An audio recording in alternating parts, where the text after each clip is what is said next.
Halloween, the night when the gates of hell are opened and all the demons and devils and witches are released. But only for 12 hours. They all have to be back by first cockcrow and the gates are closed. Any of them that don't get back have to wander the earth as a tormented soul for a whole year. Guess where I am? I'm in Bakewell, and I'm going to tell you the story of the infamous Bakewell witches. This fantastic house here, nobody knows where the Bakewell witches lived. Their house is gone as far as we know. But this incredible house here, Tudor house, it was here when the Bakewell witches were here in 1608. This is the old Tudor house. It's Bakewell's incredible museum. Of course it's haunted, otherwise I wouldn't be here. But just come in and have a look inside this incredible house.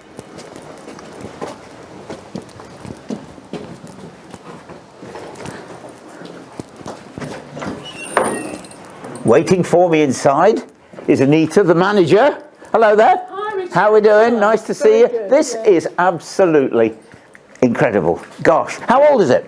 It's over nearly 500 years old. It was built 1534 to 1537. Gosh, and I mean, it's obvious, we know that this was not the Bakewell witch's house. No. And we don't know where they lived, do we? No, we don't. No. We don't. All we know is it's Bakewell. Yeah. Yeah. That's But right. Yeah. I think it's a very good place to tell the story, to say the least. Yes. You've seen a ghost, haven't you, in here? I have. Yeah. Yes. Where? And I was actually standing here, where you're standing now. Yeah. And it was a cold, very, very cold winter's day. As it would be. As it would be, and I was just really, really frozen. And I looked through that doorway there. Perhaps you'll go in there in a moment. Oh, come on then. Yes. Yes. And there was a figure with sleeves rolled up, walking through. Wasn't me, was it? It wasn't you, but it was a man definitely walking through the screen there. And it went through that screen. Yeah. Now, because obviously the door's here. Yes, there is also a doorway here, and this is where I saw him. Oh, I see. So he walked through that screen. He went through that? Through that doorway. Oh, gosh. Where does it Freezing go? cold day. Shirt sleeves rolled up. Oh, I see. Wow. No idea who he was? No. No. No. Oh, boy. That was incredible. Oh, that's incredible. Hairs go up on the back of your neck. Very scary. Yeah, of course. Now, you've got witch marks We do. on your doors. Yes, we do. Is it this one? Yes. Yeah. Come and have a look. I would love to have a look. Morning. Oh, hello. So here are the witch's marks. Yeah. These are called apotropaic marks, and it's Greek for turn away. And they used to put an inverted M or inverted V, two V's, making a W, which it wasn't a W because there's no such thing as a W in those days. No. But it means Virgin of Virgins. Fantastic. Virgin Mary. Yes, And it's to yeah. stop evil Yes. or witches Yes. going through the door. That's right. And this was a tax collector's house. Oh, talk And about so evil. It was to keep this building safe, we believe. So. Oh, I say, that is incredible. Right, can I now go upstairs and have a look round You and carry on, yes, tell yes. the story of the Bakewell witches? Thank you. Thank you ever so much. We'll see you in a bit. You're welcome. Now, just follow me up here. And there's a reason I'm going up here, so I can tell the story of what happened to the lodger of Mrs. Stafford. It's 1608. James I has been on the throne for 5 years. He was terrified of witches. He even wrote a book called Demonology. The witch craze had gone mad. Puritans believed that there were witches all over the country and had to be destroyed. Here in Bakewell, Mrs. Stafford was a milliner. She also lived with her sister. They had a lodger, a Scotsman. One night, the Scotsman was in bed. It was probably 3 o'clock in the morning, and he heard noises down below. He heard two women talking. He got up, and there was a crack in the ceiling, in the wooden floorboards, and he could see a light on. He looked down through the crack, and he could see the Stafford sisters dressed as if they were going out at 3 o'clock in the morning. he heard them mumbling, and then he heard a rhyme, and he heard them say, "Over thick, over thin, now devil get ye to London." They vanished. The light went out, and the foolish man, for some reason, said the same rhyme. He said the same thing. "Over thick, over thin, now devil get ye to London." There was a whirlwind came through the building, and he was whisked away, and the next thing he found himself naked in a cellar in London. In the same cellar were the Stafford sisters, packing bags of clothing. When they saw him, they got him a glass of wine that was laced with something that sent him to sleep. When he woke, they were gone. Standing over him was the constable from London. They arrested him, took him to prison, and he made up this ridiculous story. He said that he was living in their house, he was a lodger, he heard them, recanted the rhyme, and ended up naked in the cellar. The constable was sent to Bakewell and searched the house and found his clothes in the bedroom. They believed him. The sisters were taken to Derby jail and put on trial for witchcraft, and they were hanged at the top of St. Peter Street in Derby on the county gallows, then taken to St. Peter's Church and buried in a single deep grave with a cage over the top of the grave, because they knew that being witches, that they would not be at rest and would rise from the grave, and it was that cage that was there to hold them in. This was all nonsense. There was no such thing as witches.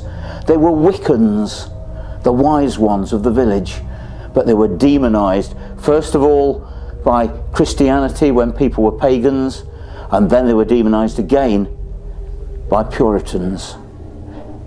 Part of it was James I's fault. I'll tell you more about James I and his ridiculous nonsense about witches when we get to some very haunted woods. King James VI of Scotland and first of England was terrified of witchcraft. He'd been to fetch his wife from Denmark, and on the way back the fleet encountered a dreadful storm. They were all nearly drowned.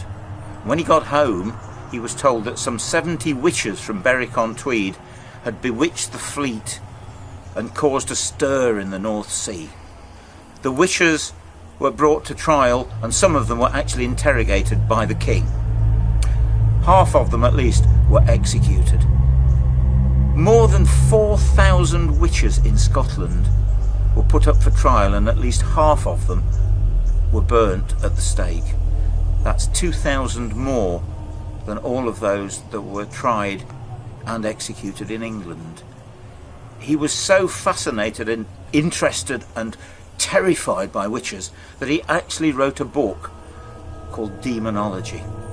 This book literally opened the floodgates, and hundreds of poor women, especially, some men, but mainly women, died in the flames in Scotland and on the rope in England. I'm just leaving Bakewell after getting into the Old House Museum, and what a fantastic place to be able to do the Bakewell Witches story. I'm doing a James Corden, but it's not going to be carpool karaoke. This is going to be witchcraft karaoke, and I won't keep looking at the camera in case I have an accident. I'm on my way to Winchhill Woods to tell the incredible story of the Stapen Hill Witch. Her name was Alf Goodridge. She was a 60-year-old lady, just like your grandma, and she was sentenced to be hanged for witchcraft. More of that when we get to Winchhill Woods. It's 1596, Winchhill Woods near Burton-on-Trent. 60 years old Alf Goodridge, the Stapen Hill Witch, was wandering through the woods along the trackway, picking twigs, kindling for the fire, when a young 13-year-old boy, Thomas Darling, walked past her. As he went by, he passed wind. She was furious. She threw down the twigs and went up to him, tapped him on the shoulder, and he turned. She looked him in the eyes and she said, "Jip with mischief, fart like a bell. I shall go to heaven and you'll go to hell." The boy was terrified. He ran home, and when he got home he started having convulsions, feeling sick, vomiting. His father put him to bed and he accused Alice Goodridge of bewitching him. She was arrested. She was taken to Burton-on-Trent and she was interrogated and confessed to being a witch.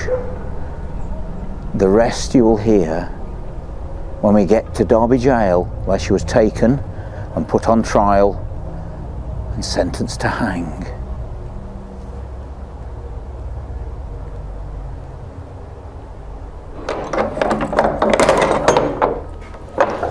Alice Goodridge was taken to Burton-on-Trent and interrogated in Burton Town Hall.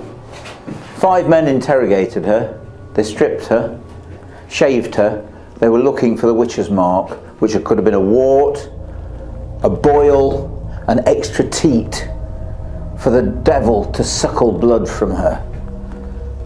She was eventually sat in front of a fire, naked, with a pair of new shoes on to roast her feet, and eventually she confessed to being a witch, cavorting with the devil.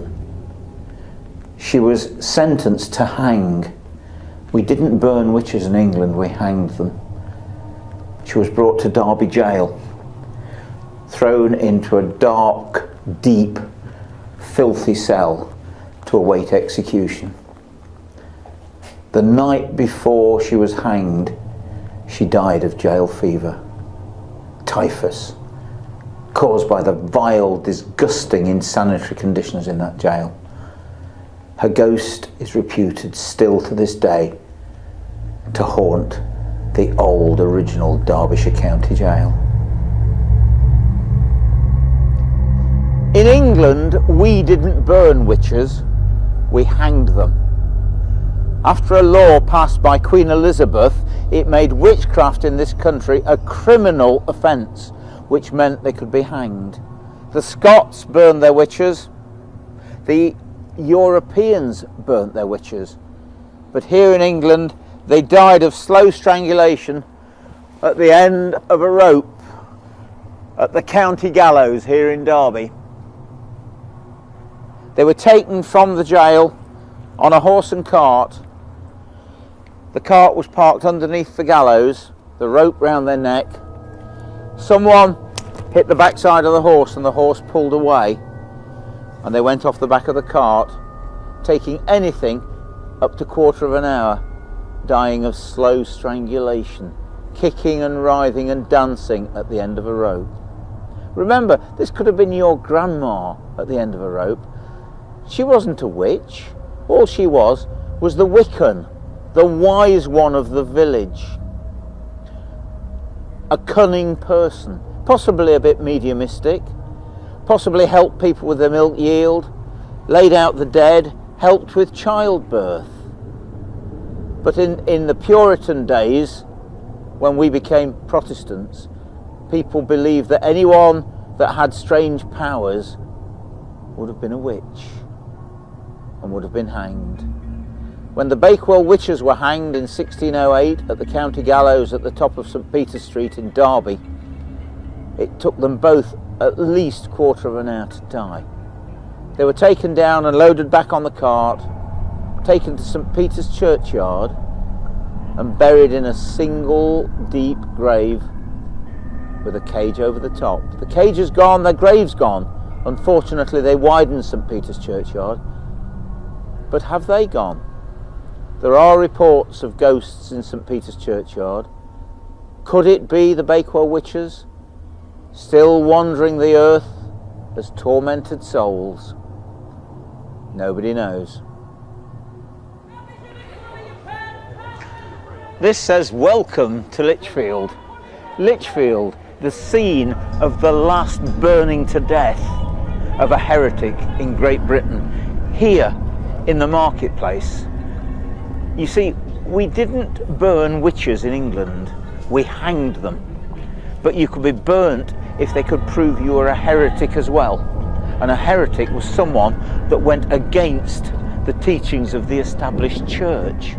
And a guy called Edward Whiteman was burnt alive here on the marketplace in front of St Mary's Church in 1612. It was at the time of King James I and Puritanism. And Whiteman came up with a ridiculous idea, amongst others, that Jesus Christ was a real person. He wasn't the Son of God, just an ordinary person. This went very much against the teachings of the church. He actually wrote a letter to King James I about this. It didn't go down well. He was arrested, taken to Lichfield Cathedral, put on trial and sentenced to be burnt alive. He was brought here to the marketplace and tied to a stake. They set fire to the faggots, the twigs and logs that were there, and when the heat started to rise and he was starting to get burnt, he didn't like the idea and he recanted. They untied him, took him down. He was quite badly burnt, and then they got a document ready for him to sign saying that all his beliefs were nonsense and he was coming back to the true teachings of the church. But when the flames had died down, he changed his mind and he wouldn't sign it. They took him back to prison, and then when his wounds, the burns, had healed, they decided to bring him back again for a second time here to the marketplace.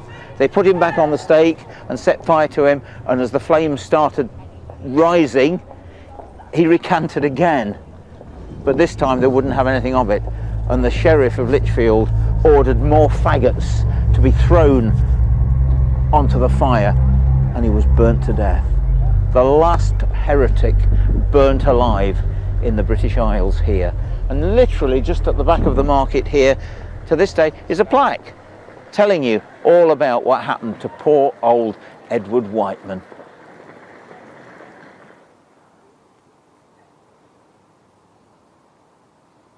Just look at this, the world famous Lichfield Cathedral.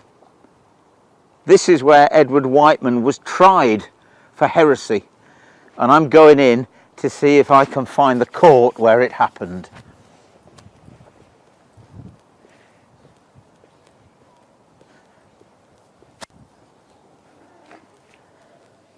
I'm inside Lichfield Cathedral. Behind me here, behind these doors, which are locked unfortunately, is the consistory court where Edward Whiteman had his first day of trial. 500 people turned up and more wanted to come, so they moved it from here to the Lady Chapel down here. And just round here, this incredible part of the building is the Lady Chapel. This is where Edward Whiteman, the last day of his trial, and this is where he was sentenced to be burnt alive for heresy. The last person in Great Britain to be burnt alive for heresy.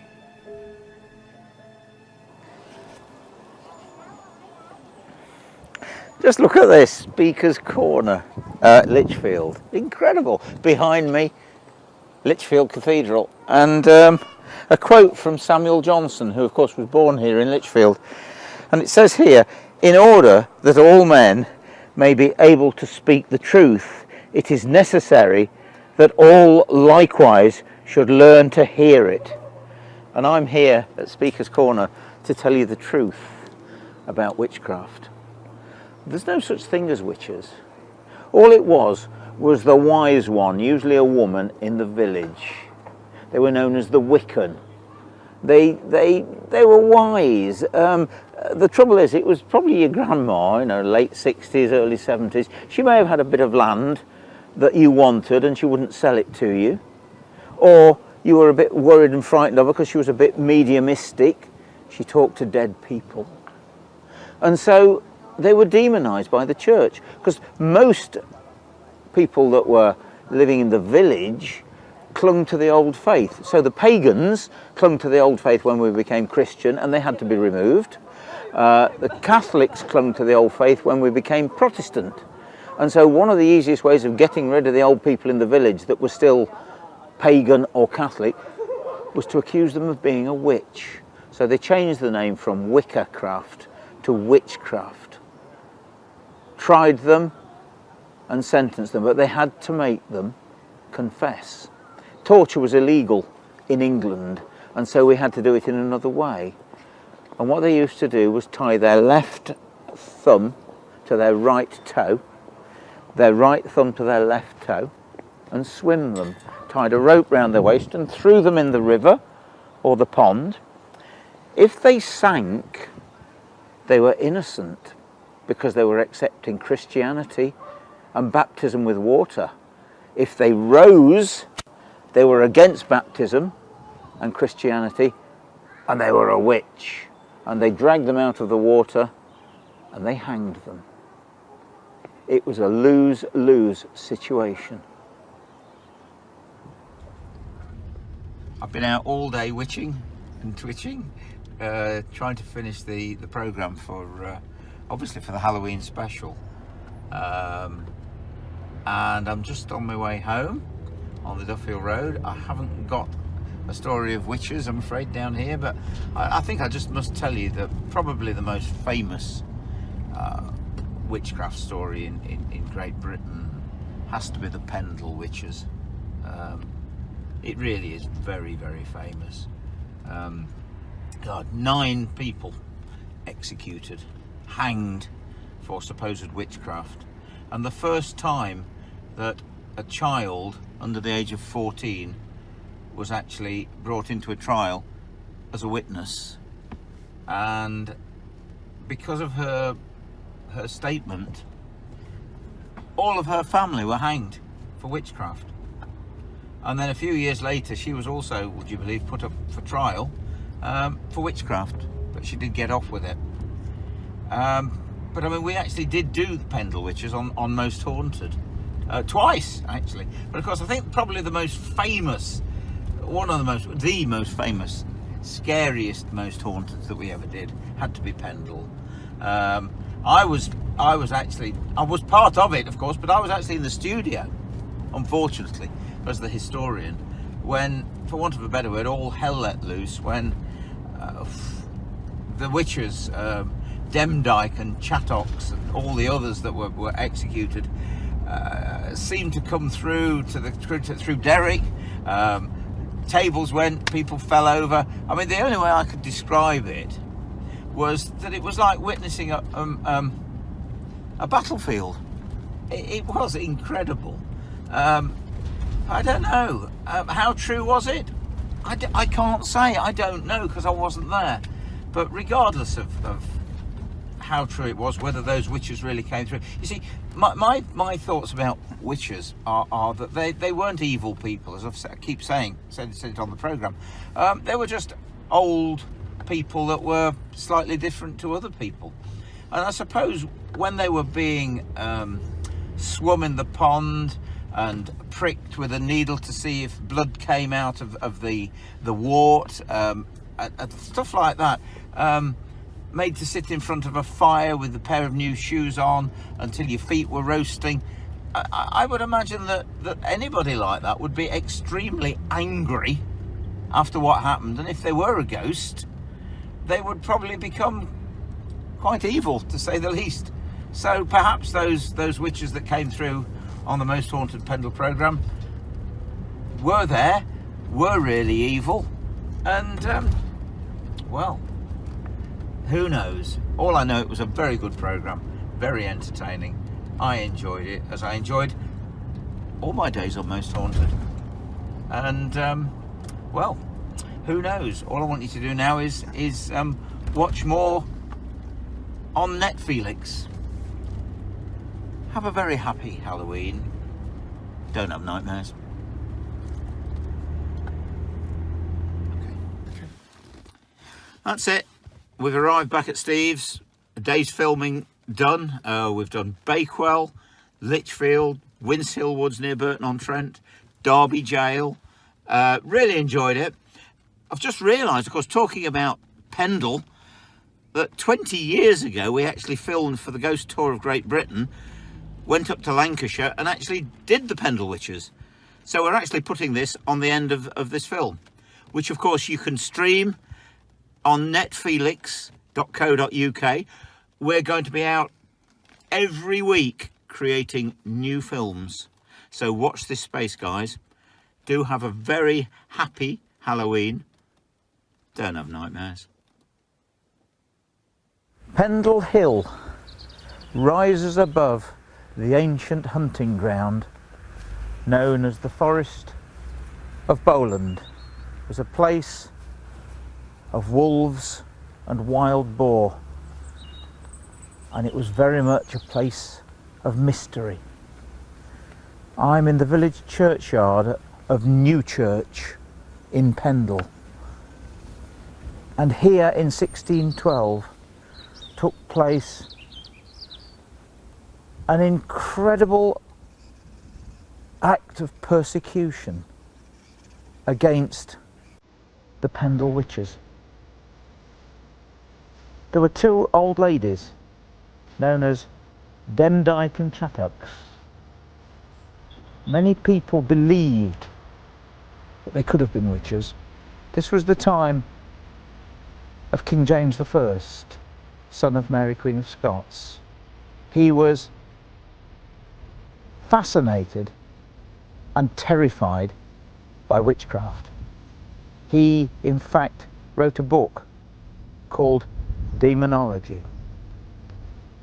And one day, the granddaughter of this lady called Demdike was walking towards the village of Colne, begging. She asked a peddler if he would give her some pins, and he refused. And she said that she was a witch and that she would put a spell on him. He collapsed on the floor in a fit. He'd probably had a stroke and was paralysed down one side.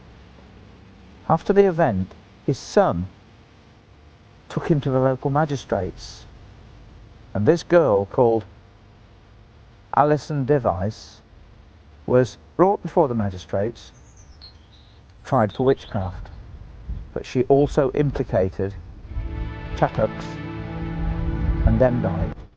They were also taken to Lancaster Castle and put on trial for witchcraft. The whole case became so serious that eventually 9 members of the family were imprisoned at Lancaster. They were all sentenced to hang for witchcraft. It had been stated that they'd been consorting with the devil, that they'd been possessed by evil spirits. They were plotting to blow up Lancaster Castle. They had 16 murders supposedly taken into account. We didn't burn witches in England, we hanged them. It was the Scots that usually burned witches. We burned heretics.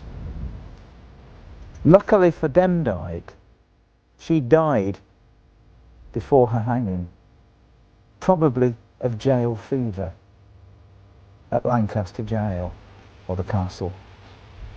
The others were taken out on a cart to a hill about a mile away from Lancaster and publicly hanged and buried in an unmarked grave. And to this day, they say that those ghosts of those poor unfortunate women that were accused of witchcraft still haunt the area around here. This place of mystery, Pendle Hill.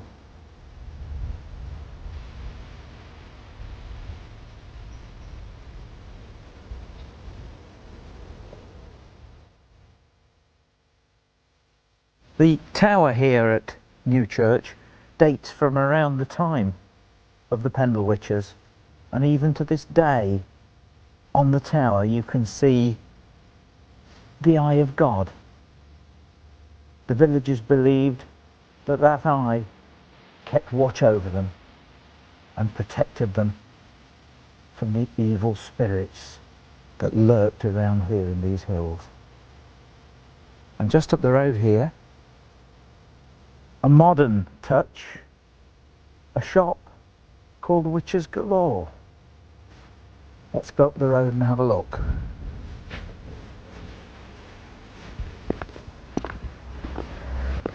It's a steeper hill than I thought it was going to be, but here I am outside Witches Galore. Good evening, ladies. And well, it's absolutely full of things to do with witches, so we'll go in and have a look. Hi, now Maureen, you run Witches Galore. Yes. Yeah. Uh-huh. I mean, what is the connection actually with Newchurch? Well, Witches Galore because we trade on the history of the Pendle witches from 1612. Right. That's why we're Witches Galore. Yeah. And did anything happen actually in Newchurch, or is it just Not close? specifically in Newchurch. Alice Nutter lived at Roughly Hall, which is just less than Oh a mile yeah, down yeah. I the noticed there are actually 3 gravestones That's to the right. Nutter family That's actually right. here in the churchyard. Yes, yes. Which I found quite amazing. But I mean, so you obviously have an awful lot of visitors we that do. come and visit and buy. Anywhere in the country, anywhere in the world. Yeah. Every day brings overseas people.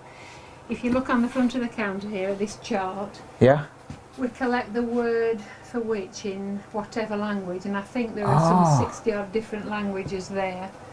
Really? People that have come Because here. Wicca is actually, it's a Saxon word, is that Yes, right? yeah. For wise one? Yes, that's Yeah, correct. Yeah. I thought so, You've yeah. done your homework. Just a bit, yeah.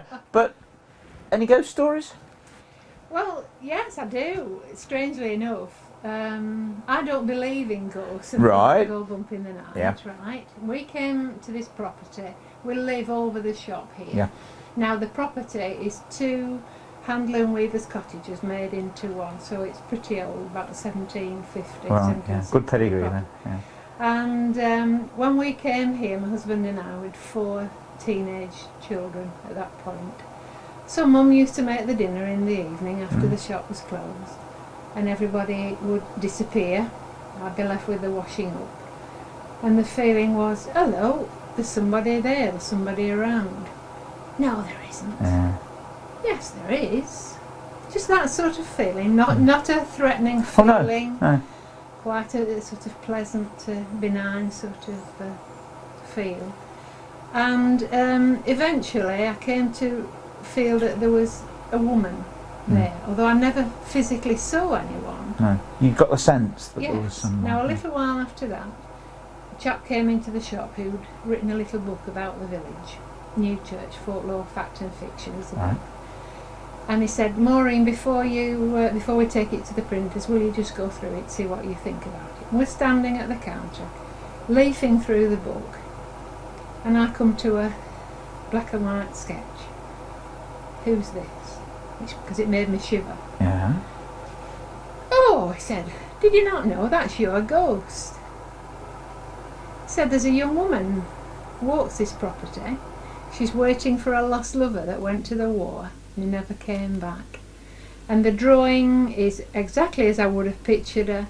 She's got her head slightly bent, she's got a mob cap on, a shawl round her shoulders. That's coincidence number 1. Yeah.